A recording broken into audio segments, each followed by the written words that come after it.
ఆలోచన బట్టి మాత్రమే మీరు ఈరోజు ఉన్నారు ఇక్కడ. హల్లెలూయా. ఆలోచన కాకుండా ఇంకొక పరిస్థితి లేదు. అర్థమైందా? దాని అర్థం ఏంటంటే మనము ఆలోచించినందుకు మనం ఈరోజు ఇక్కడ ఉన్నాం. ఆమెన్. సో ప్రక్కవారిని తిరిగి అడగండి, నువ్వు ఏం ఆలోచిస్తున్నావు అని అడగండి. ఏం ఆలోచిస్తున్నావు? హల్లెలూయా. ఎందుకు ఈ మాట చెప్తున్నానంటే మన యొక్క ఆలోచన బట్టి మనం ఉంటాం. అర్థమైందండి? మన ఆలోచన బట్టి మనం ఉంటాం. దట్ మీన్స్ మనము we are a product of what we think. Hallelujah. ఇది చాలా అమూల్యమైనటువంటి సబ్జెక్ట్. దీని కానీ మనం విని దీని అర్థం చేసుకున్నట్లయితే ఖచ్చితంగా మనం ఏదో ఒక లాభం పొందుతాం. Amen, amen. సో ఒక ఒక ఒక సింహము ఒక ఏనుగును చూసినప్పుడు ఏమనుకుంటుంది తెలుసా? ఇది నా భోజనం అని చెప్పి అనుకుంటుంది. ఆమెన్. ఏమనుకుంటుంది? ఇది నా భోజనం అని చెప్పి అనుకుంటుంది. ఇప్పుడు చూడండి, సింహానికి ఏనుగుకి మనం పోలిస్తే ఏనుగుతో సింహము ఏ మాత్రము సాటి రాదు. సింహం బలమైందా? ఏనుగు బలమైందా? ఏనుగు. సింహం ఎత్తైనదా? ఏనుగు ఎత్తైనదా? ఏనుగు. సింహానికి ముందు నుంచి అటాక్ చేయడానికి తొండం ఉంటుందా? ఏనుగుకు ఉంటుందా? ఏనుగుకి. రెండిటికి పోటీ పెడితే బలములో ఏది గెలుస్తుంది? ఏనుగు. మరి సింహము ఎందుకంత బలమైనది? జాగ్రత్త వినండి ఇది. ఎందుకంటే సింహానికి ఆలోచన శక్తి ఉంది. ఏముంది? ఏంటది? ఆలోచన శక్తి. అందరూ చెప్పండి, ఆలోచన శక్తి. ఇప్పుడు దేవుడు మనకు ఒకటి ఇచ్చాడు. ఏమిచ్చాడు? ఇచ్చాడా లేదా? అందరూ చెప్పండి, ప్రక్కన అడగండి, దేవుడు నీకు మెదడు ఇచ్చాడా లేదా? ఇచ్చాడా? ఎందుకు ఇచ్చి ఉంటాడు అనుకుంటున్నారు? అది అలా పడి ఉంటుందండి, ఊరికినే సరదాగా. దేవుడు అనవసరంగా ఏది చేయడు. ఇంకో విషయం చెప్పిన, దేవుడు అందానికి ఏది చేయడు. దేవుడు ప్రతిదానికి ఒక కారణానికే చేస్తాడు. ఊరికినే దేవుడు ఏది ఇవ్వడు. ఉదాహరణకి అమ్మాయిలకి ఎక్కువ జుట్టు, అబ్బాయిలకి తక్కువ జుట్టు ఇవ్వలేదు. ఇద్దరికి ఒకే రకమైన జుట్టు ఇచ్చాడు. మనం కట్ చేసుకుంటాం, ఆడవాళ్ళు కట్ చేసుకోరు. ఎందుకంటే మనం ఆలోచించే విధానం అది. కానీ దేవుడు ఇంకొక తేడా చేశాడు. ఏంటంటే అబ్బాయిలకి ఇక్కడ గడ్డాలు మీసాలు వస్తాయి, అమ్మాయిలకి రావు. అమ్మాయిలు షేవింగ్ చేసుకుంటారా? చేసుకోరు. అబ్బాయిలు చేసుకోకపోతే పెరిగిపోతూ ఉంటుంది. అది ఎందుకు చేసుకుంటున్నామంటే మనం ఆలోచించే విధానం అటు రీతిగా ఉంది. దాని అర్థం ఏంటంటే ఆలోచన శక్తి అన్నిటికన్నా ప్రాముఖ్యము. I getting something today? ఆలోచన శక్తి ఎంత ప్రాముఖ్యం అంటే నీ ప్రార్థన కన్నా ప్రాముఖ్యము.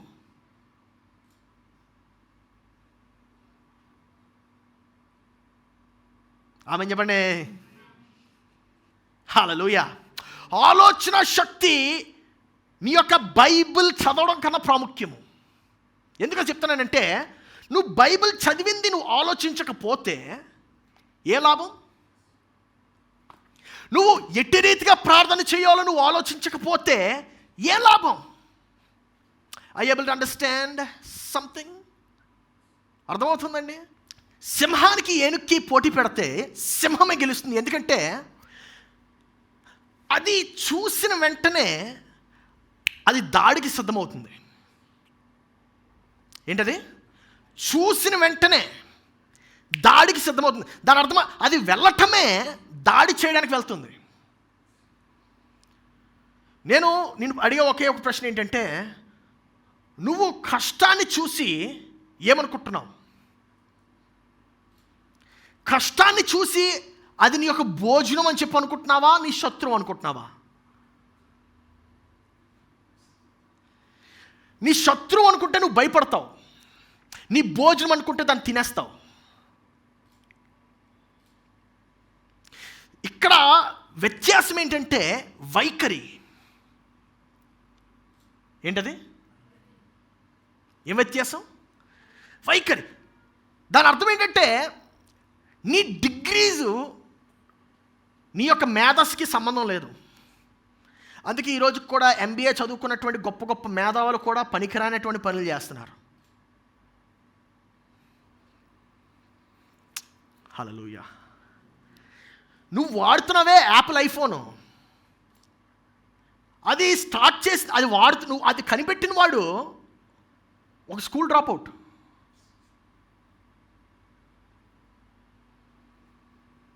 I you able to get something? దాని అర్థం ఏంటంటే సింహము ఏనుగును చూసినప్పుడు దాని బలం ఎంత ఉంది, దానికి శక్తి ఎంత ఉంది, దాని మేధస్సు ఎంత ఉంది ఆలోచించదు. అది చూసిందంటే అది తినేయాలని చెప్పి అనుకుంటుంది. Hallelujah. I able to get something today? అర్థమవుతుందా ఏమైనా? దాని అర్థం ఏంటంటే నీ యొక్క వైఖరి నీ యొక్క విజయాన్ని నిర్ణయిస్తుంది, నీ చదువు కాదు. ఆమేన్. ఈ యొక్క ఆలోచించే శక్తి ఎంత ప్రాముఖ్యమంటే నువ్వు ఏమై ఉన్నావో అనవసరం, నువ్వు ఏం చేస్తావో అదే అవసరం. మనకు వచ్చినటువంటి విషయం ఏంటంటే మనం ఏమై ఉన్నామో మనం దాని గురించి పట్టించుకుంటాం. నేను ఫలానా కులం అండి, నేను ఫలానా మతం అండి, నేను ఫలానా గోత్రానికి చెందినటువంటి వ్యక్తిని, నేను ఫలానా సిటీలో ఉంటాను, నేను ఫలానా విలేజ్లో ఉంటాను, అందుకు నేనేం చేయలేను. సింహము సిటీలో ఉన్న, జంగుల్లో ఉన్న సింహమే. Hallelujah. Hallelujah. I able to get something today? అందుకే చెప్తున్నాను, చాలా ప్రాముఖ్యమైనది.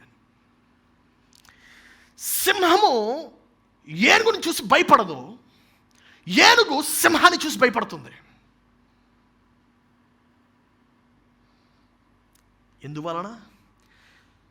ఎందువలన అంటే ఏనుగు అన్ని పట్టించుకుంటుంది మనలాగా. ముహూర్తం చూస్తుంది. అది భోజనం చేయాలంటే ముహూర్తం చూడాలి. అది నా చుట్టూ నా మిత్రులు ఉన్నారా? ఏనుగు ఎప్పుడు దాడి చేస్తుందంటే దానితో మిత్రులు ఉండాలి,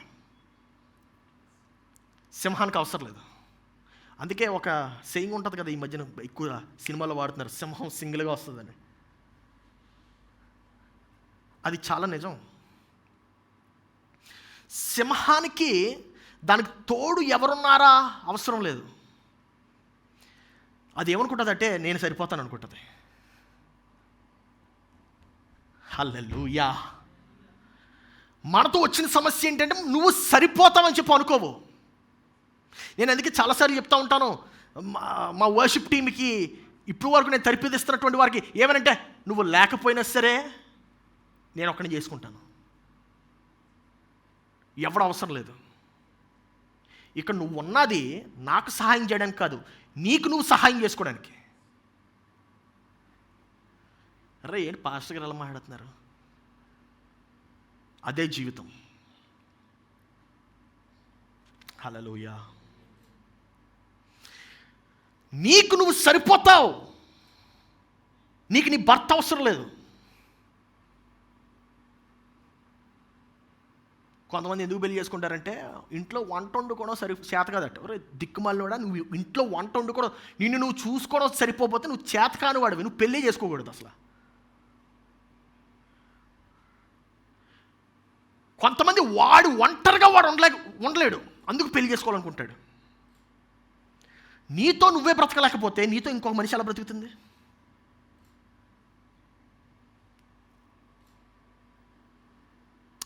హల్లెలూయా.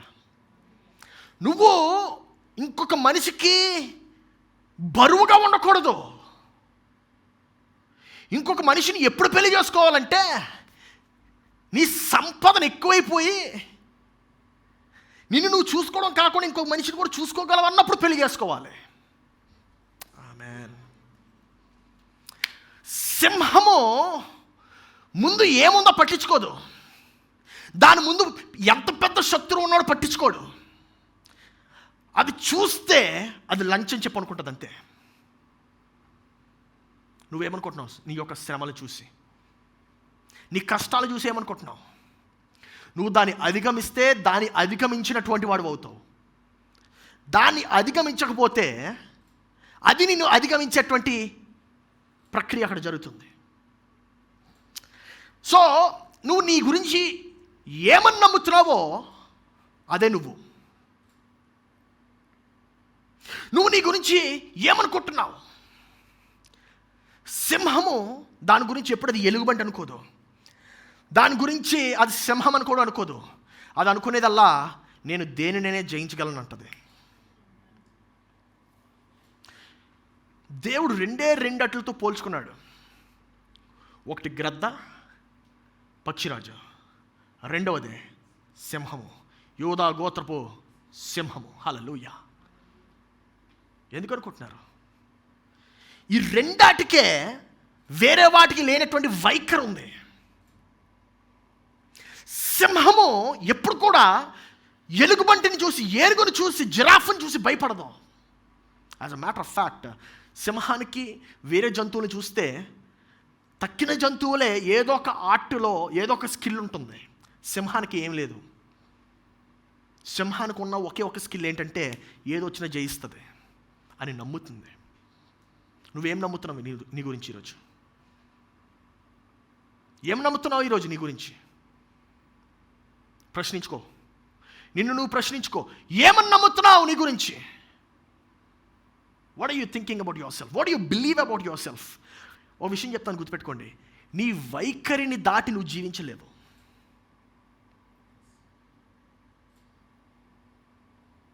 నీ యొక్క నమ్మకాన్ని దాటి నువ్వు జీవించలేవు.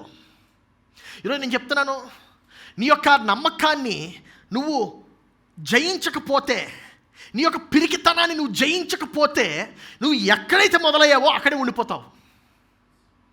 నీ యొక్క భయాన్ని జయించాలి. హల్లెలూయా. ప్రక్కవాడిని తాకి చెప్పండి, నేను నా భయాన్ని జయించాలి, నేను నా యొక్క పిరికితనాన్ని జయించాలి, నేను ఒక్కడిని చాలు. హల్లెలూయా. నేను ఒక్కడిని చాలు. నేనే ఒక సమూహము. ఆమేన్. నేనే ఒక సైన్యము. నా గురించి నేను ఎప్పుడైతే అనుకుంటాను, always I believe that. What do you believe about your self? నీ యొక్క వైఖరి ఎక్కడి నుంచి వస్తుందంటే, నువ్వు దేనిని నమ్ముతున్నావో దాని నుంచి వస్తుంది. మళ్ళీ చెప్తాను వినండి. నీ వైఖరి ఏంటది? నీ ఎక్కడి నుంచి వస్తుందంటే, నువ్వు ఏమి నమ్ముతున్నావో దాని నుంచి వస్తుంది.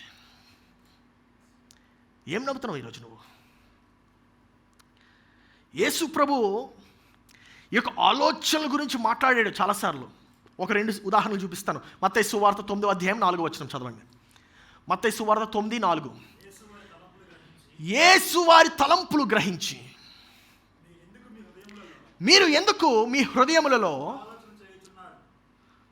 దురాలోచన చేయుచున్నారు? వాళ్ళ తలంపులు గ్రహించిన వెంటనే మీరు ఎందుకు అలాగా అనుకుంటున్నావు? ప్రక్కన అడగండి, ఎందుకు అలాగ అనుకుంటున్నావు? ఎందుకే?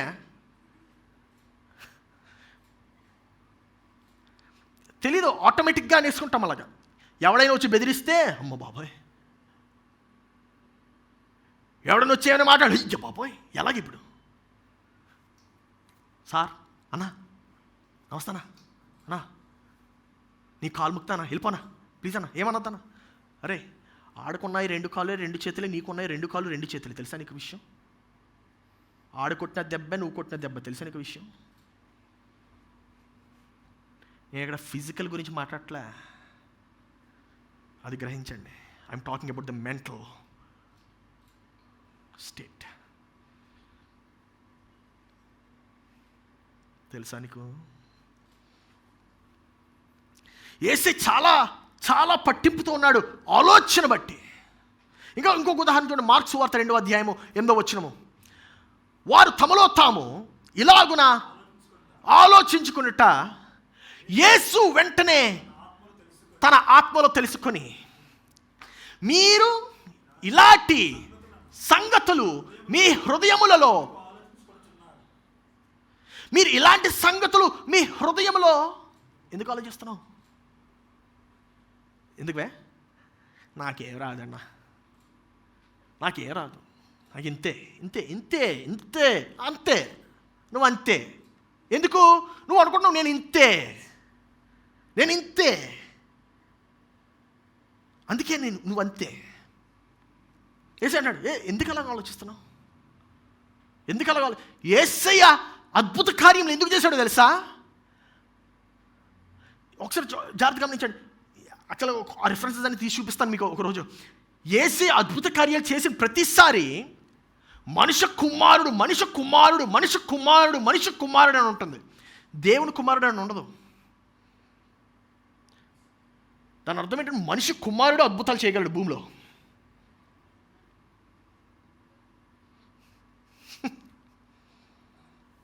నువ్వు ఇంకా నమ్మలేకపోతున్నావు.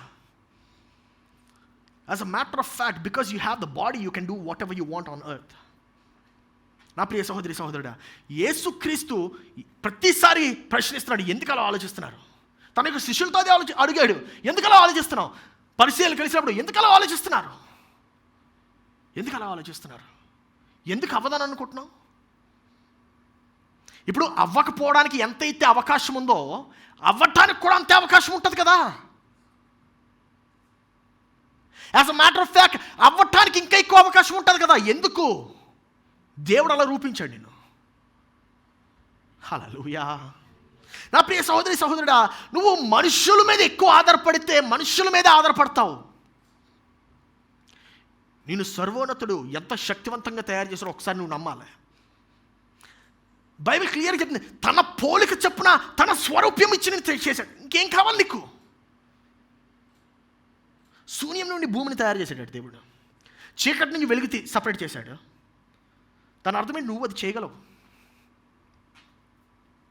ద పాయింట్ ఈజ్, నువ్వు అది నమ్మటం ప్రారంభించాలి. ఎలక చూస్తేనే భయం, తొండ చూస్తేనే భయం, బలి చూస్తే భయం, ఏంటి కాక్రోచ్ని, బొద్దెంక పారిపోతాం కొంతమంది బొద్దెంకని చూసి. ఏం చేయదా బొద్దెంక? అది యాక్చువల్లీ నిన్ను చూసి పారిపోద్ది. అది తెలుసా మీకు? ఎలుక మిమ్మల్ని చూసి పరిగెడతా తెలుసా? ఆ బల్లి మిమ్మల్ని చూసి భయపడిపోయి ఎక్కడికి వెళ్ళాలంటే ఒక్కొక్కసారి మీ మీద పడిపోద్ది. మీరేమనుకుంటారు? అది మిమ్మల్ని దాడి చేస్తుంది అనుకుంటున్నారు. అది భయంతో పరిగెడుతుందన్న విషయం తెలుసా మీకు? నా ప్రియ సహోదరి సహోదరుడా, మన ఆలోచన విధానం మారాలి. Amen, amen. మీకు విషయం చూపిస్తాను. ఎఫెసీయులకు రాసిన పత్రిక 3వ అధ్యాయం 20వ వచనం. మనలో కార్యసాధకమైన తన శక్తి చెప్పున మనము అడుగు వాటికన్నిటికంటేను, ఊహించు వాటికంటే అన్నిటికంటేను, అక్కడ తాగండి, ఊహించు వాటికన్నిటికంటేను, అడుగు వాటికన్నిటికంటేను అత్యధికముగా. నమ్ముతున్నావా? మళ్ళీ చదువుతాం ఫస్ట్ నుంచి.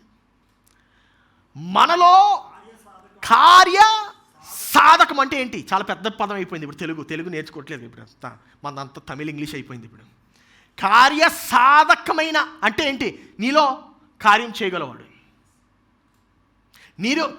నువ్వు మాట్లాడుతున్నావు, మాటలుగా చేతల కింద మారుతుంది ఈరోజు. హల్లెలూయా. ఏంటదే? నీ మాటలు కాదు, చేతలు కావాలి. చూడు, మనలో చేతలు తీసుకువచ్చే తన శక్తి చెప్పున. ఎవరి శక్తి చెప్పున?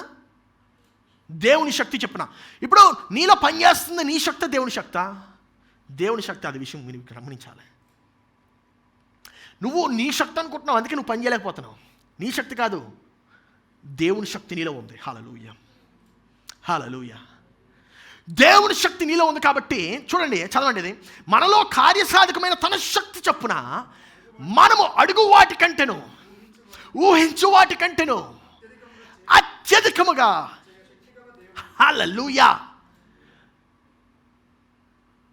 నువ్వేమడగలవు? నీ ఊహ బట్టి అడగలవు. ఆయన ఏమంటున్నాడంటే, నీ ఊహ పనికిరాదు, నీ ఊహ కన్నా నేను ఎక్కువ ఇస్తాను, నువ్వు అడిగే దానికన్నా నేను ఎక్కువ చేస్తాను. హల్లెలూయా, హల్లెలూయా, హల్లెలూయా. నువ్వు విశ్వాసం ఉంచగలుగుతున్నావా? నువ్వు నమ్ముతున్నావా నేను నీలో ఉన్నానని? దేవుడు అడుగుతున్నాడు. నేను నీలో ఉన్నానని నువ్వు నమ్మగలుగుతున్నావా? నమ్మలేకపోతున్నావు, అందుకే అలా ఉండిపోతున్నావు. దేవునికి కావాల్సిందల్లా నీ యొక్క నమ్మకం అంతే. నువ్వు నీ యొక్క బలహీనతలను చూస్తున్నావు. సింహము తన యొక్క బలహీనతలను చూడదు. ఇక ఏనుగు తొండం ఒకటి చాలు సింహం యొక్క ఎముక ఎరగొట్టడం. ఒక్క దెబ్బేసిందంటే సింహము లిట్టలుగా 2 మొక్కలైపోతుంది.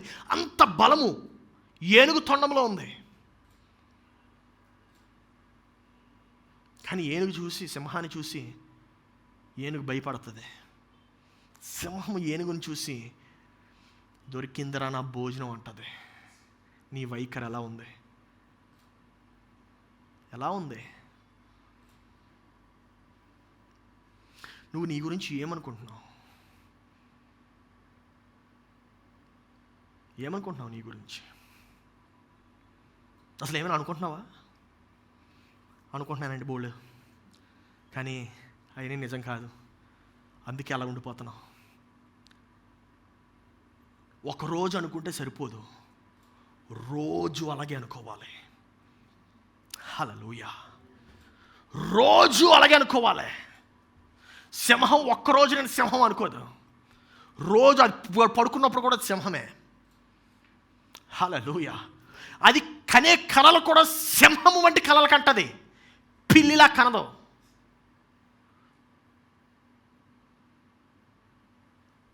ఎలాంటి కలలు కంటున్నావు? కొంతమందికి వాళ్ళ కళలు కూడా భయంకరమైన కళలు వస్తాయి, వాళ్ళు భయపెట్టే కళలు. ఎందుకు? నువ్వు భయపడుతున్నావు కాబట్టి భయపెట్టే కళలే వస్తాయి. ఒక వ్యక్తిని చూపిస్తాను. ఆ వ్యక్తి ఈ హాల్లో కూర్చున్నాడేమో చూసుకోండి ఒకసారి. సామెతల గ్రంథము 24వ అధ్యాయము 30వ వచనం నుంచి. సోమరివాణి చేను నేను దాటి రాగా, తెలివి లేనివాణి ద్రాక్ష తోట నేను దాటి రాగా. ఆగండి ఆగండి ఆగండి. సోమరివాణి చేను నేను దాటి రాగా అంటే చూశాడు, ఇలాగా దాటి వచ్చాడు.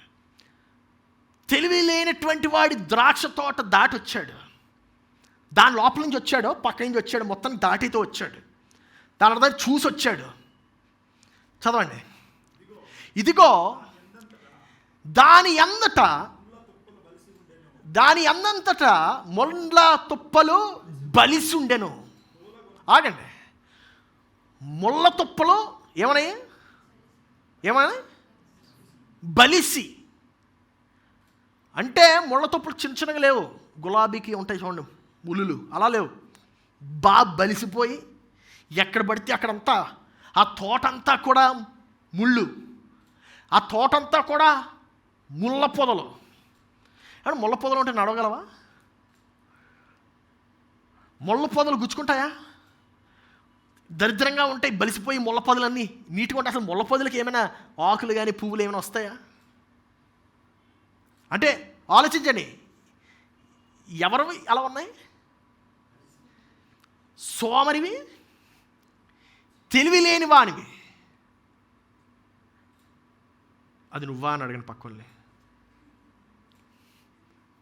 అడగండి, ఏం కాదు. చెప్పాను కదా, ఇది ఎవడైనా దొరుకుతాడే మనకి. చూద్దాం, దొరకవచ్చు. ఇదిగో దాని అంతటా ముళ్ళ తుప్పలో బలిసి ఉండెను, దూలగుండ్లు దాని కప్పి ఉండెను. ఏమన్నా దూలగుండలు తెలుసా మీకు? దూలగుండ ఆకులు తెలుసా మీకు? తెలియవా? సిటీలో కదా ఇప్పుడు అంతా పెరుగుతున్నాం. మాలా కొంచెం గాజు ఆకులోనో అక్కడెక్కడ పెరుగుంటే తెలియదు దూలగుండ ఆకులు. ఆ దూలగుండ ఆకులు ఆ రాసుకుంటే అంతా దద్దిర్లే. దోల తీరిందంటారు చూడండి, అలాగా గోక్కుంటూనే ఉంటాం అన్నమాట మనం. హోలీ ప్లేస్, సారీ, గోక్కుంటూనే ఉంటాం తీరినంత వరకు. అదే తీరిందనమాట. ఇప్పుడు అర్థమైందా ఆ మాట ఎక్కడి నుంచి వచ్చిందో? City boys. దోలగొండలు దాని కప్పి ఉండెను, దాని రాతి గోడ, రాయి గోడ. ఏం గోడ? ఏమంటే రాతి గోడ పడిందంటే దాని అర్థం ఏంటో తెలుసా? రాతి గోడ తిరిగి మనం కట్టొచ్చు, దానికి పెద్ద ఎక్స్పెన్స్ అవ్వదు. ఎందుకంటే ఆ రాళ్ళు మళ్ళీ వాడచ్చు పడిపోతే. ఇటుక వాడలేం, ఇటుక ఇరిగిపోద్ది. అక్కడ క్లియర్గా రాశాడు, అప్పటికి ఇటుకలు ఉన్నాయి ఈ సామెత రాస్తున్నప్పుడు. ఇటుకలు ఆది కాండము 3-4 తర్వాత వచ్చింది, నిర్గమాకాండం దగ్గర, కరెక్ట్. సామెతల్లో ఉన్నాం, అప్పుడు ఇటుకలు వచ్చాయి. రాతి కూడా పడిపోయింది, దాని అర్థం ఏంటో తెలుసా? రాతి కూడా పడిపోతే దాన్ని తిరిగి కట్టేవాడు లేడని. సింపుల్గా ఒకదాని మీద ఒకటి అమర్చుకుంటే వెళ్ళిపోతే అయిపోయింది. రాతి కూడా పడి ఉండెను, నేను దాన్ని చూచి యోచన. యోచన అంటే ఏంటి చెప్పాలి ఇప్పుడు? యోచన అంటే ఆలోచించాను, నాలో నేను ఆలోచించుకున్నాను. దాన్ని చూసి నేను ఆలోచించుకున్నాను. ఏమని ఆలోచించాడు చూడండి. దాన్ని కనిపెట్టి బుద్ధి తెచ్చుకుంటుని. A fool learns from his experience, a wise man learns from other people's mistakes. బుద్ధిహీనుడు మాత్రమే వాడికి వ్యక్తిగతంగా జరిగినటువంటి ఆ యొక్క సంఘటనల నుంచి నేర్చుకుంటాడో లేదో తెలీదు. జ్ఞానం కలిగినటువంటి వాడు ఇతరుల జీవితంలో జరిగినటువంటి సంఘటనల నుంచి నేర్చుకుంటాడు. నువ్వు ఏ కేటగిరీ? నేను దాన్ని చూచి యోచన చేసుకుంటుని, దాన్ని కనిపెట్టి బుద్ధి తెచ్చుకుంటుని.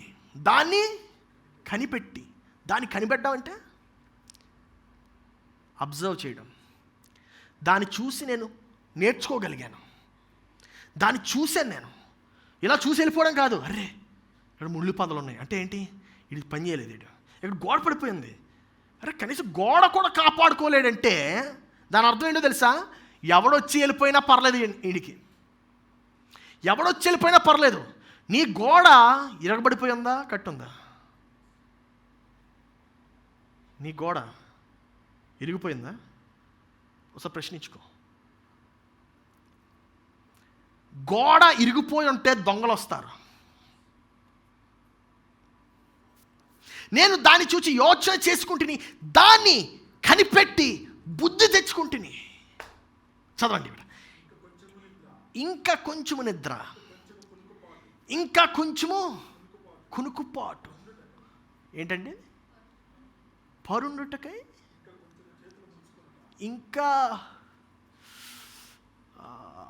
మనం అసలు చెప్పిన దుప్పటి తన్ని పడుకునుట, చల్లగాలి వేసుకునుట, ఏసి నిద్రొచ్చే మ్యూజిక్ పెట్టుకునుట, నిద్రొచ్చే భోజనం చెయ్యుట, నిద్రొచ్చే మాటలు వినుట, నిద్రొచ్చే పనులు, ఇంకా సేపు కొంచెం రెస్ట్. 5 గంటలకల్లా ఇక్కడ ఉండాలి. 5 గంటలు లెగిస్తాడు. కొంచెం అన్న నేను 3 గంటలకు లెగిద్దాం అనుకున్నాను, 3 గంటలకు అలారం పెట్టుకున్నాను, అరే కొంచెం ఒక 5 నిమిషాలు పడుకుందామని చెప్పి అలారం స్నూజ్ నొక్కాను. మళ్ళీ కళ్ళు తెరిచి చూసరికి 5. చెప్పబోయ్ హడావిడి, ముళ్ళ పదులు బలిసి పడుకున్నాడు. 5 నిమిషాలని కాదు, ముళ్ళ పొదలు బలిసి. కొంచెం చెప్పానా, ఈ గదిలో ఉంటారా వాళ్ళు? హల్లెలూయా. కొంచెం ఎంత పక్కలు తిరిగి చెప్పండి. కొంచెమే, కొంచెం.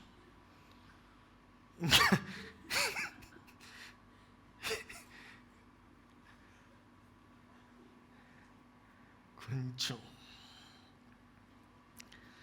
ఇంకా కొంచెం నిద్ర, ఇంకా కొంచెం కునుకుపాటు, పరునుడికై ఇంకా కొంచెం చేతులు ముడిచి. నీ చేతులు ముడిచిపెట్టుకున్నావా? పనికి సిద్ధంగా ఉన్నాయా? పనివాడు ఎవడు ఇలా ఉండడు, పనివాడు ఇలా ఉండడు. పనివాడు రెడీగా ఉంటాడు. హల్లెలూయా, హల్లెలూయా. కొంచెం అలాగే ఉంటుంది. కొంచెం దేవుడు చెప్తాడు, అరే నువ్వు లెగరా, లెగు లెగు లెగు లెగు లెగు లెగు. కొంచెం ప్లీజ్. నిద్ర అయిపోయింది, భోజనం విషయంకి వద్దాం. ఫుల్గా నిండిపోతుంది పొట్ట పూర్తిగా. ఇంకా నింపడానికి ఏం లేదు అక్కడ. సంచి ఉండేది, మన పొట్ట సంచి ఎంత ఉంటుందో తెలుసా? ఇంతే ఉంటుంది. అంటే ఎంత ఫుడ్ తింటే సరిపోద్ది రోజుకి, లిటరల్గా ఇంతే.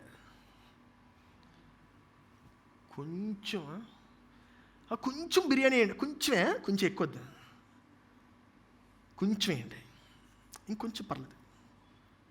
అరే ఇంకొంచెం, వీడి పొట్ట కూడా అలా పెరుగుతుంది. కొంచెం అవి పొట్టను మాత్రం కొంచెం లోపలికి వెళ్ళి అంటాడు. లోపలికి వెళ్తుంది. ఎందుకు?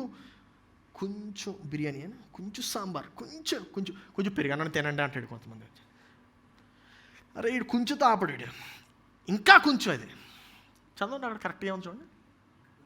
ఇంకా కొంచెం, ఇంకా కొంచెం రెస్ట్. చాలా టైర్డ్ అయిపోయినా అసలు. బాబో ఎంత టైర్డ్ అయిపోయినా. I'm so tired. పడుకో కాసేపు, కొంచెంసేపైనా పడుకుంటాను. పడుకో. ఏమవుతుందో చూద్దామండి. వీటి వలన నీకు దరిద్రత పరిగెత్తి వచ్చును. ఆగండి బ్రదర్, అక్కడ ఆ వీటి కొంచెం వలన, ఎంత వలన? కొంచెం చనువు కూడా ఇవ్వద్దండో. కొంచెం మాటలతో ప్రారంభమవుతుంది ఆ అమ్మాయితో. కొంచెం ఇంగ్లీష్ కూడా రాదు కొంతమందికి, కొంచెంతో స్టార్ట్ అవుతుంది. వాళ్ళ భాష నేర్చుకుంటాం కొంచెం, అంతా కొంచెమే. హల్లెలూయా. చెప్పాను కదా, ఉంటారు ఇక్కడ. హల్లెలూయా. వీటి వలన నీకు దరిద్రత పరిగెత్తి. ఎలాగా? దరిద్రత మాత్రం కొంచెం రాదు. ఎందుకు? ఈడు కొంచెంలో ఉంటాడు కదా. ఇంకా కొంచెం ఉన్నాయిలే డబ్బులు, ఇంకా కొంచెం సౌకర్యంగా ఉందలే, ఇంకా కొంచెం ఇబ్బంది లేదులే, కొంచెం. వీటి వలన నీకు దరిద్రత పరిగెత్తి వచ్చును. ఆయుధస్తుడు వచ్చినట్లు లేమి నీ మీదకి వచ్చును. ఆయుధస్తుడు అంటే ఎవడు? ఆయుధం పట్టుకొని వచ్చినటువంటి వాడు. అంటే ఎవడు? దొంగ. ఆయుధం పట్టుకొని వస్తాడు. ఆయుధం పట్టుకొని దొంగ ఎలా వస్తాడు? అప్పుడు వరకు కనబడ్డా, అప్పుడు వరకు చీకట్లో దాగుని ఉంటాడు. నీ దగ్గరే ఉంటాడు, నీ చుట్టే తిరుగుతాడు, మన ప్రత్యక్షమవుతాడు. ఆడి సింహం, నువ్వు ఏనుగు.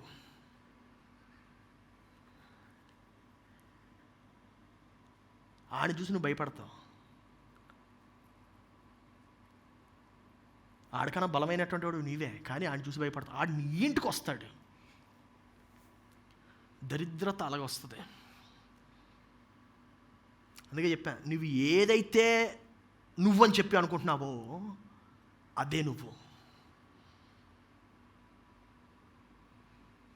అందుకే నీ జీవితంలో ఎక్కడ క్రాక్ వచ్చిందో ఆ క్రాక్ని వెంటనే పూర్తి చేయాలి. ఎక్కడైతే కొరత వస్తుందో ఆ కొరతని వెంటనే సెట్ చేయాలి. కొంతమంది అంటారు, ఇంత చిన్న దానికి అంత పెద్ద తిట్టెందుకన్నా అని అంటారు. నీకు తెలియదు దాని సంగతి. కొంచెంతోనే ప్రారంభమవుద్ది.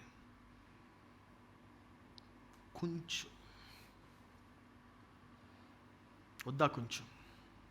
హల్లెలూయా. ఆ కొంచెం వద్దు, ఆ కొంచెం వద్దు. ఎలా ఉండాలి మనం?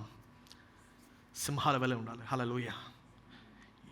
ఎప్పటికప్పుడు సెట్ చేసేసుకుంటూ ఉండాలి. ఆమె ఎప్పటికప్పుడు సరి చేసుకోవాలి. మన సంఘానికి వచ్చి బయట వాళ్ళు ఎవరైనా వచ్చి చూస్తే ఆశ్చర్యపోతారు, ఏంటండి ఇదంతా, ఏంటి ఇలా ఉంది. వాడికి తెలియదు మనం ఎంత కష్టపడతాము. చిన్నది వదిలిపెట్టాం, చేసేస్తాం. ఇప్పుడు అర్థమైందా? ఇక్కడే అలా ఉంటే ఇంకా నా ఇంట్లో ఎలా ఉంటానో ఒకసారి ఆలోచించు. చిన్నవి వదిలిపెట్టొద్దు, సరి చేసుకోవాలి. హల్లెలూయా. హల్లెలూయా. నీ వ్యక్తిగత జీవితంలో నువ్వు ఎలా ఆలోచిస్తున్నావు? ఏమనుకుంటున్నావు నీ గురించి?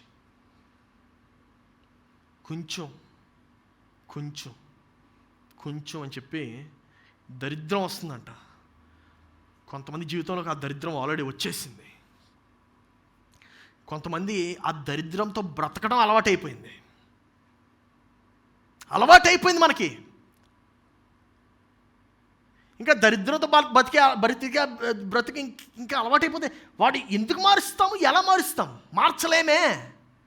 ఎందుకంటే ఆడికి ఆ కోకే కావాలంటాడు. ఆడు వద్దురా ఆ కోక్ అంటాం, ఎక్కదాడికి అలవాటు, రోజు అలవాటైపోయింది. మీకేం అలవాటైందో నాకు తెలీదు, మిమ్మల్ని మీరు ప్రశ్నించుకోండి. కానీ మీరు ఎలా గ్రహించగలరో చెప్తాను. తెలుసుకోవాలనుకుంటున్నారా?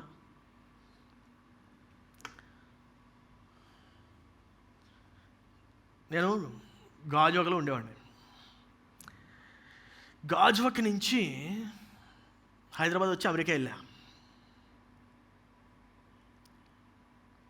అమెరికా వెళ్తే అక్కడ ఒక ధనవంతుని కలిశాను. ఆ ధనవంతుని కలిసిన తర్వాత నేను ఎంత పేదవాడినో అర్థమైంది. నీ దరిద్రం నీకు తెలియాలంటే దరిద్రంలో లేనటువంటి వాడిని కలవాలి.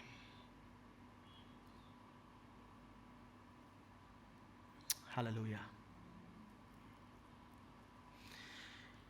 నీ బ్రతుకు ఎలా ఉందో నువ్వు గ్రహించాలంటే, సాధించేవాడు విజయవంతుడు ఎట్టి రీతిగా బ్రతుకుతున్నాడో, వాడి బ్రతుకు ఎలా ఉందో, వాడి జీవితంలో వాడి అలవాట్లు ఎలా ఉన్నాయో నువ్వు తెలుసుకోవాలి. హల్లెలూయా. అర్థమైందా? నీ దరిద్రం ఏంటో నీకు అర్థం కావాలంటే ధనవంతుని కలిస్తే కానీ అర్థం కాదు. అలాగే నీ యొక్క జీవితంలో నీ యొక్క కట్టడలు, నువ్వు పాటిస్తున్నటువంటి ఆ యొక్క నియమాలు, నువ్వు ఆచరిస్తున్నటువంటి దినచర్యలు సరిగ్గా ఉన్నాయో లేదో తెలియాలంటే నువ్వు ధనవంతుని కలవాలి, దానిలో ధనికుడిని కలవాలి, దానిలో ఆ రంగంలో అభివృద్ధి చెందినటువంటి వాడిని కలవాలి. వాడు చెప్తున్నా ఇది తీసుకోవాలి. మనకు వచ్చిన సమస్య ఏంటంటే వాడు చెప్తున్నా సరే మనకు అర్థం కాదు. వాడు పదే చెప్తున్నా మనం దాన్ని అమర్చుకోము, ఎందుకంటే మనం గ్రహించము. నేను భోజనం చేస్తున్నప్పుడు ప్రసన్న ఏమన్నాడంటే, అన్న మోటివేషనల్ వీడియోస్ చేయొచ్చు కదా మీరు అన్నారు. దానికి సమాధానం ఒకే ఒకటి, ఇప్పటికి మోటివేషనల్ వీడియోస్ ఏమైనా తక్కువ అయ్యాయా? ఒకసారి ప్రశ్నించుకోండి. మీరే ఎన్ని వీడియోస్ విన్నారు ఇప్పటికి? విన్నావా లేదా? మరి ఎందుకు మార్పు రాలేదు? ఎందుకు మార్పు రాలేదు తెలుసా? ఆ యొక్క వీడియో విని, ఆ యొక్క స్పీచ్ని విని నువ్వు స్పందించలేదు. నీ మీద నువ్వు ప్రెషర్ అప్లై చేయలేదు. నువ్వు ఏమనుకున్నావంటే ఇంకా కొంచెం, ఇంకా కొంచెం, ఇంకా కొంచెం. నాకు తెలిసిన మంచి వ్యక్తి వారు ఏమంటారంటే, ఇంకొంచెం పడుకుంటాను, ఇంకొంచెం. లాస్ట్కి నీకు మిగిలేదా కొంచెమే. ఎంతసేపు కావాలంటే అంతసేపు పడుకోవచ్చు. అప్పుడు పడుకోవాలనిపించదు. అంతసేపు పడుకుంటావు. నా ప్రియ సహోదరి సహోదరుడా, నీ యొక్క జీవితం మారాలి. ఆమేన్. నీ యొక్క అలవాట్లు మారాలి. నీ తోట అనగా నీ యొక్క జీవితం ఎలా ఉంది? సోమరి వలె ఉందా? వాడు ఏం చెప్పాడు? తెలివి లేనటువంటి వాడుగా ఉందా? సోమరి, తెలివి లేనటువంటి వారి జీవితాలే మెరుగుపరచబడవు. వాడికి తీసుకెళ్ళి బంగారం పళ్ళెం ఇచ్చినా ఆ బంగారం పళ్ళెంతో ఏం చేయాలో తెలియదు వాడికి. లాస్ట్కి దాని మీద కూడా భోజనం చేస్తాడు వాడు కూర్చొని. రోమిలికి రాసిన పత్రిక 12వ అధ్యాయం 2వ వచనం చూద్దాం. మీరు ఈ లోక మర్యాదను అనుసరింపక ఉత్తమమును అనుకూలమును సంపూర్ణమైన దేవుని చిత్తమేదో ఏం చేయాలి? పరీక్షించి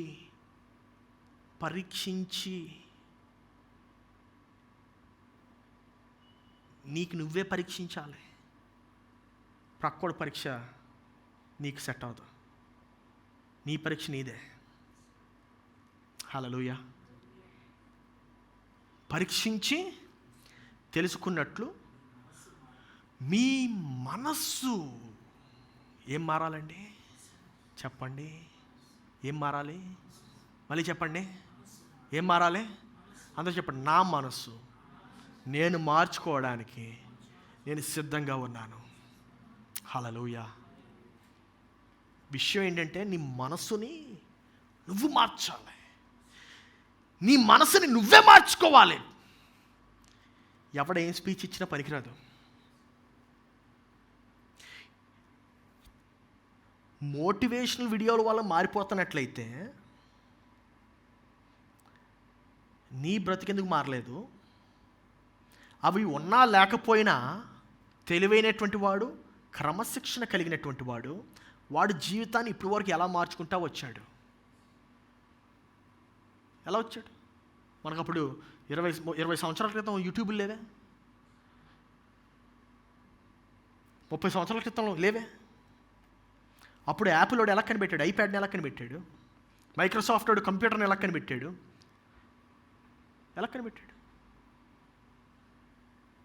తెలివి. అందరూ చెప్పండి, తెలివి. బిల్ గేట్స్కి జరిగినటువంటి సంఘటన చెప్తే నేను ముగిస్తాను. బిల్ గేట్స్ ఐబిఎంలో పనిచేసాడు. అప్పుడు ఐబిఎంలో పనిచేస్తే కుర్రాడు ఐబిఎంలో పనిచేస్తూ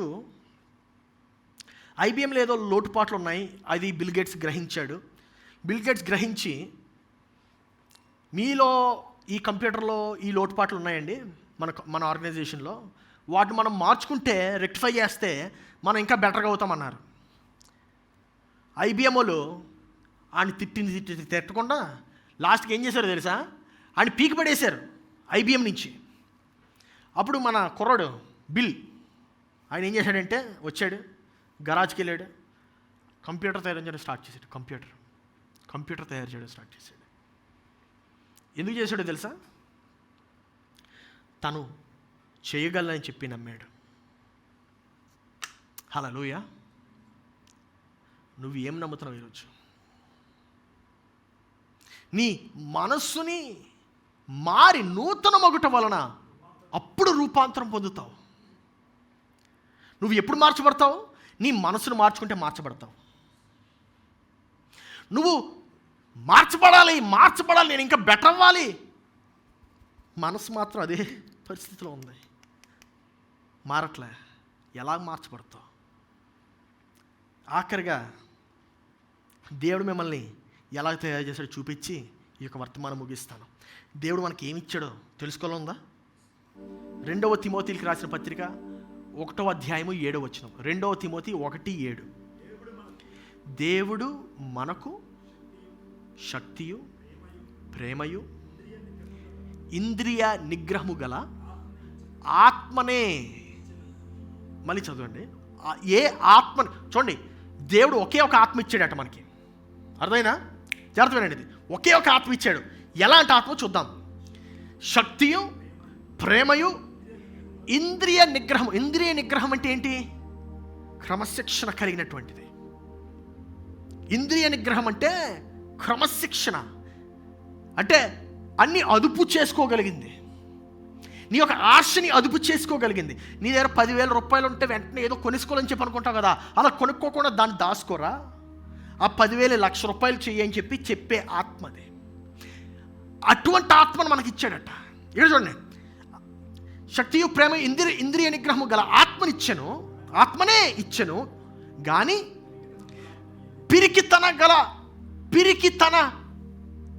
పిరికితనము గల ఆత్మను, అందరూ చెప్పండి, పిరికితనము కలిగిన ఆత్మ నాలో లేదు. Amen, amen. నువ్వు ఒక్కడవే చీకట్లో నడవగలవా? భయంగా ఉందా? దాన్ని నడువు. ఏమైపోతుందా అని చెప్పి భయమేస్తుందా? దాన్ని ఎదుర్కో.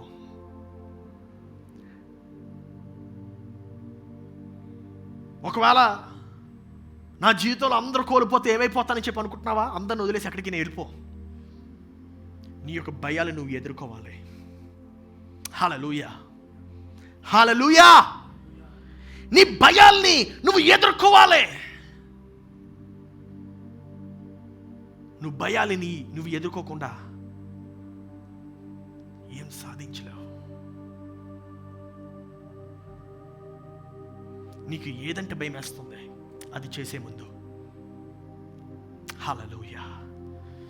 సింహంకి ఎలుగుబంటి చూస్తే భయమేమో, ఏమో, అందుకే దాడి చేసేస్తుంది ముందు.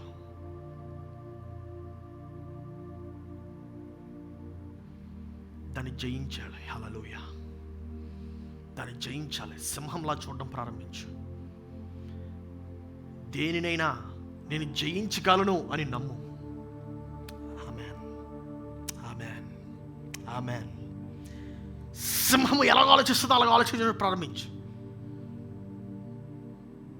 ఎందుకంటే దేవుడు నీకు పిరికితన గల ఆత్మ ఇవ్వలే, శక్తి గల ఆత్మనిచ్చాడు. హల్లెలూయా. ప్రేమించే ఆత్మనిచ్చాడు. నువ్వేమనుకుంటావు తెలుసు? శక్తి అంటే దాడి ఒకటి అనుకుంటావు. ప్రేమ, ప్రేమ, ప్రేమ నుండి శక్తి వస్తుంది. నువ్వు ప్రేమించగలిగితే నీ యొక్క కుటుంబాన్ని సరిగ్గా చూసుకుంటావు. అదే నీ శక్తి. హల్లెలూయా, ఆమేన్. ఏమని నమ్ముతున్నావు నువ్వు? ఏమని ఆలోచిస్తున్నావు? నీ గురించి ఏమని ఆలోచిస్తున్నావు? ఒకసారి ప్రశ్నించుకొని నువ్వే. దేవుడు మనకి పిరికితన గల ఆత్మనివ్వల, శక్తినిచ్చాడు, ప్రేమనిచ్చాడు, ఎటువంటి ఆశనైనా అదుపు చేసుకునేటువంటి మనసునిచ్చాడు. మనం ఇప్పటి వరకు ఎటువంటి డైలాగ్స్ ఉన్నాం తెలుసా? ఈ యొక్క లోకానికి కావలసినది ఎంటర్టైన్మెంట్, ఎంటర్టైన్మెంట్, ఎంటర్టైన్మెంట్ అని చెప్పి అనుకుంటున్నాం. ఈ లోకానికి కావాల్సింది ఎంటర్టైన్మెంట్ కాదు, ఎంటర్టైన్మెంట్ కాదు. ఈ లోకానికి కావాల్సింది విలువ, విలువ. నువ్వు ఏమివ్వగలవు? ఏమివ్వగలవు? ఇందా పాడేం, ఏమివ్వగలను నీ అనలేని ప్రేమకై. దేవుడు తను కలిగి ఉన్నదంతా ఇచ్చేశాడు. నువ్వెందుకు వెనకం చేస్తున్నావు? హల్లెలూయా. ఎందుకు వెనకం చేస్తున్నావు? ఇచ్చేసేయాలి. ఆమేన్. ఎప్పుడైతే నువ్వు ఇస్తావో అప్పుడే నీ యొక్క ఘనతను నువ్వు పొందుకుంటావు. ఆమేన్. ఎప్పుడైతే నువ్వు నీలో ఉన్నది ఈ యొక్క లోకానికి ఇస్తావో అప్పుడే నువ్వు ఘనతను పొందుకుంటావు. గుర్తుపెట్టుకోండి, అది నువ్వు తిరిగి పొందుకోవడం కాదు. నువ్వు ఏమివ్వగలవు? నువ్వు భర్తవైతే నీ యొక్క భార్యకి ఏమివ్వగలవు? నువ్వు భార్యవైతే నీ భర్తకి ఏమివ్వగలవు? నువ్వు కుమారుడు అయితే మీ నాన్నకేమివ్వగలవు? నువ్వు నాన్నవైతే నీ కుమారుడికి ఏమివ్వగలవు? నువ్వు ఆఫీస్ నుంచి జీతం తీసుకోవడం కాదు, నువ్వు నీ ఆఫీస్కి ఏమివ్వగలవు? తిరిగి నీ ఆర్గనైజేషన్కి ఏమివ్వగలవు? నీ మిత్రులకి ఏమివ్వగలవు? నీ శత్రువుకి ఏమివ్వగలవు? ఏమివ్వగలవు? నీ శత్రువు కూడా ఇవ్వగలవు. నీ శత్రువు కూడా ఇవ్వగలవు. అటువంటి మనసును మనకి ఇచ్చాడు దేవుడు. హల్లెలూయా, హల్లెలూయా.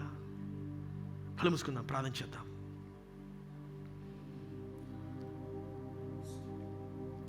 ఒకసారి నిన్ను నువ్వు ప్రశ్నించుకో. నీకు ఒక నిమిషం సమయం ఇస్తున్నాను. నిన్ను నువ్వు పరిశీలించుకో. దేవుని సన్నిధిలో అప్పగించుకో. నువ్వు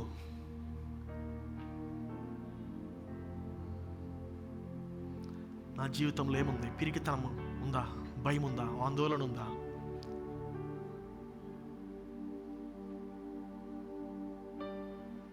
ఇంకా కొంచెం కొంచెం కొంచెం ఇంకా కొంచెం అని చెప్పి ఏమైనా అనుకుంటున్నానా నేను?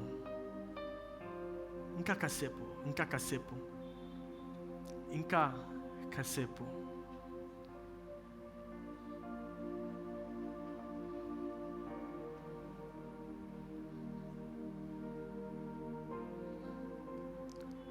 ప్రియ తండ్రి, నీకు వందనాలు చెల్లిస్తున్నాం.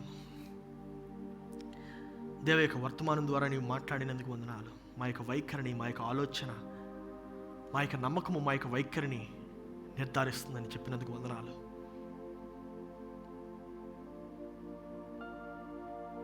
యేసయ్యా, ఈ యొక్క వర్తమానమును నా కొరకేనైనా, నా యొక్క నమ్మకాన్ని మరింత బలపరచడానికి నీవు ఇచ్చావు. నా యొక్క విశ్వాసాన్ని ఇంకా కట్టడానికి ఇచ్చావు.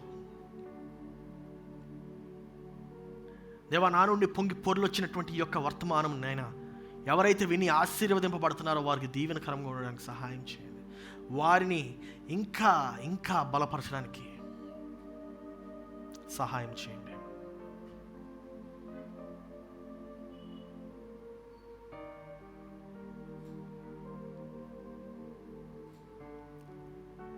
దీవెనకరంగా ఉంచు, బలపరచు, బలపరచు.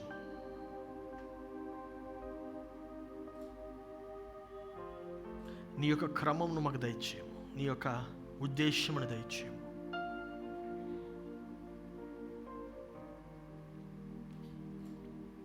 మమ్మల్ని బలహీనులుగా నువ్వు చేయలేదు, బలవంతుడిగా చేసావు. హల్లెలూయా, బలవంతులుగా చేసావు. యేసురాజా, మా యొక్క మనసుని తాకుమయ్యా, మా యొక్క మనసును తాకుమయ్యా, నా మనసును తాకుము. నీ మనసుని నువ్వు దేవునికి అప్పగించాలని చెప్పి అనుకుంటున్నట్లయితే, నీ యొక్క పిరికితనం కలిగినటువంటి ఆత్మని నువ్వు దేవునికి అప్పగించాలని చెప్పి అనుకుంటున్నట్లయితే, దేవునికి చెప్పు, నువ్వు దేవా, నా యొక్క పిరికితనము నీకు ఇస్తున్నాను, నాలో ఉన్నటువంటి ఆ యొక్క ఆందోళన నీకు ఇస్తున్నాను.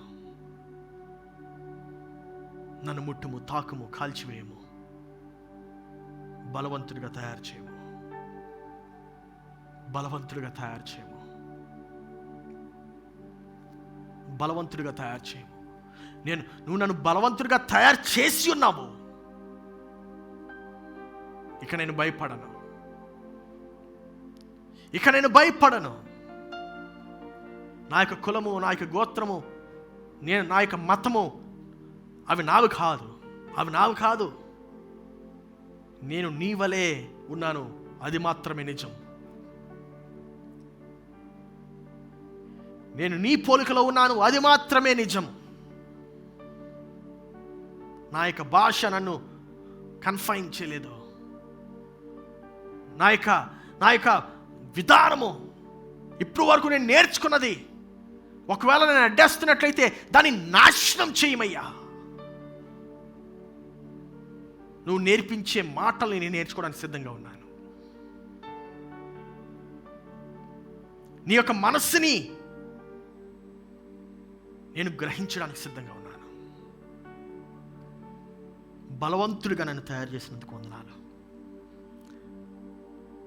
నీకే స్తోత్రాలు, ఘనత, మహిమ, ప్రభావాలు చెల్లిస్తూ యేసు పరిశుద్ధ నామములో అడిగి ప్రార్థిస్తున్నాము తండ్రి, ఆమేన్. మన తండ్రి అయిన దేవుని ప్రేమ, రక్షకుడైన యేసుక్రీస్తుని కృప, పరిశుద్ధాత్మని యొక్క నిత్య సహవాసము ఈ యొక్క వాక్యం విన్న ప్రతి ఒక్కరికి ఎల్లప్పుడూ తోడయుండునుగాక. ఆమేన్, ఆమేన్, ఆమేన్, ఆమేన్, ఆమేన్. హల్లెలూయా, హల్లెలూయా, హల్లెలూయా. ఒకసారి బిగ్గరగా చప్పట్లు కూడా దేవునికి స్తోత్రాలు చెల్లిద్దాం. ఒకవేళ దేవుడు ఈ యొక్క వర్తమానం ద్వారా మీతో మాట్లాడినట్లయితే ఒకటే నేను చెప్పి ముగించాలనుకుంటున్నాను. దేవుడు నిన్ను బలవంతుడిగా చెయ్యడు. దేవుడు నిన్ను బలవంతుడిగా తయారు చేశాడు. అందువలనే ఇంకా బలవంతుడిగా చేయలేడు. ఎందుకంటే నువ్వు ఆల్రెడీ బలవంతుడివే. Hallelujah. Thank you. God bless you. Have a great evening.